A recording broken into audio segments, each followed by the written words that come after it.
இப்படி சில விஷயங்கள் இப்படிப்பட்ட ஒரு பொய்யான தகவலை பரப்பியிருக்கிறார்கள். அதனாலே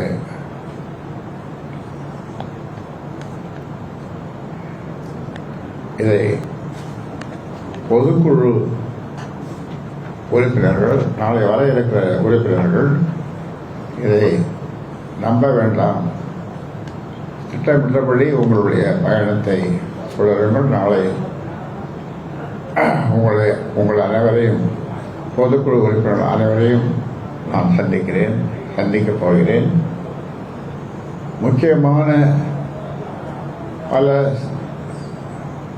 தீர்மானங்களை நிறைவேற்ற இருக்கின்றோம். அதனால் நீங்கள் தவறாமல் வர வேண்டும் என்று இந்த நேரத்தில் கேட்டுக்கொள்கின்றேன்.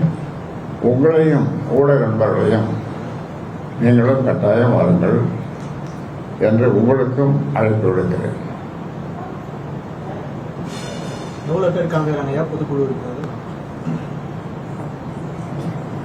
அது பொதுக்குழு உறுப்பினர் எப்படியும் குறைந்தது 4000 பேர், குறைந்தது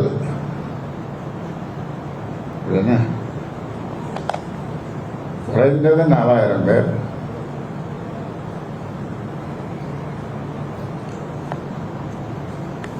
அன்புமணிக்கு அழைப்பு விடுக்கப்பட்டதா சார்? நேற்று பொதுக்குழு கூட்டத்துக்கு வருது.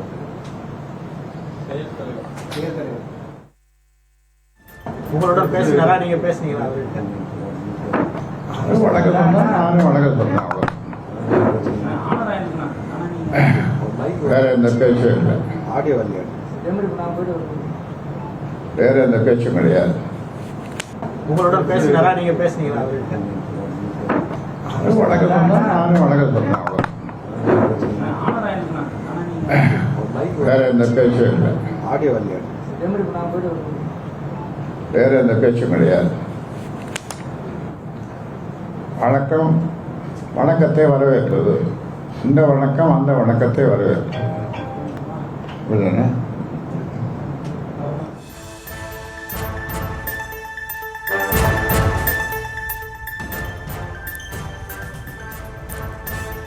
தைலாபுரத்தில் பாமக நிறுவனர் ராமதாஸ் செய்தியாளர்களை சந்தித்தார். அதில் அன்புமணியுடன் எதுவும் பேசவில்லை என ராமதாஸ் தெரிவித்திருக்கிறார். அந்த காட்சிகளை பார்த்தோம்.